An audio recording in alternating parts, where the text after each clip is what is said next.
দেখেন, শয়তানের অস্তিত্ব বুঝার যে একটা বাস্তব পরীক্ষা আপনাকে দিয়ে দিলাম, যে আসলেই পৃথিবীতে শয়তান আছে, আসলেই আমার এবং আপনার সাথে শয়তান আছে, আসলেই শয়তান আমাকে এবং আপনাকে পথভ্রষ্ট করে, তার একটা বাস্তব উদাহরণ। ফজরে যাদের ঘুম ভাঙে আর যাদের ঘুম ভাঙে না, তারা পরীক্ষা করে দেখবেন।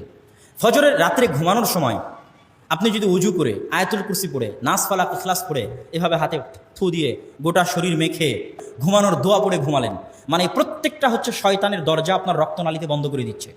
প্রত্যেকটা আয়াতুল কুরসি পড়ে নাস ফালাক ইখলাস পড়ে হাতে থুথু দিয়ে গোটা শরীরে মাখলেন, মানে আপনার রক্তনালী শয়তানের জন্য বন্ধ হয়ে গেল।